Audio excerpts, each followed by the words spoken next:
দার্শনিক একা, মাঝি নৌকা বাঁধছে। দার্শনিক মানুষ তো মাথার মধ্যে দর্শন গিজগিজ গিজগিজ করছে, কথা বলার লোক পায় না। এখন মাঝির সাথে কথা বলার সিদ্ধান্ত নিল। শেষ পর্যন্ত বলল, রে মাঝি, কত বছর নৌকা চালাও? তা তো বহুত বছর, জীবনটাই কাটাই দিলাম। ভূগোল চেনো? ভূগোল কখনো দেখেছো?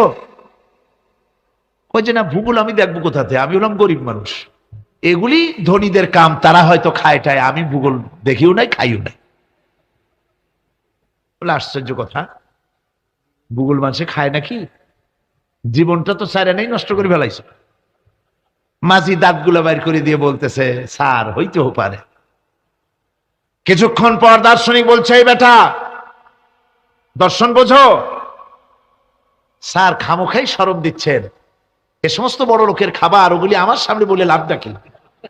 আমরা গরিব মানুষ, এগুলি আমরা কোনোদিন দেখিও নাই খাইও নাই। দার্শনিক বলছে, বেটা বেওকুফ, দর্শন মানুষে বুঝি খায়? তোর জীবন আটা নাই মিশা। মাঝি কয়, হইতেও পারে।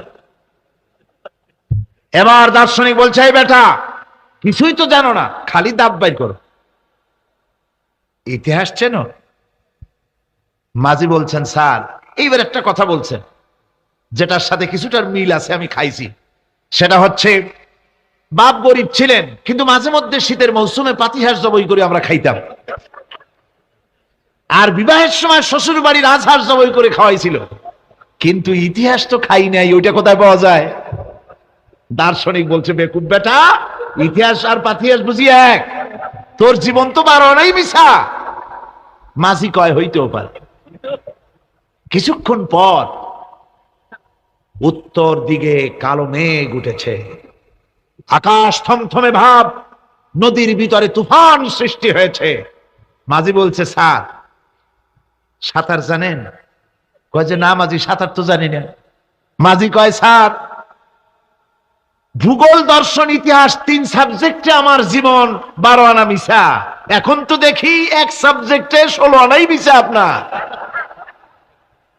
আমার তো 4 আনা আছে, 12 আনা ফেল, 4 আনা তো আছে, ওই 4 আনা দিয়ে আমি সাতরায় এক কেনারায় উঠে যাব, আর ইতিহাস দর্শন পাতিহাস খাইয়া ডুবে মরমিয়া।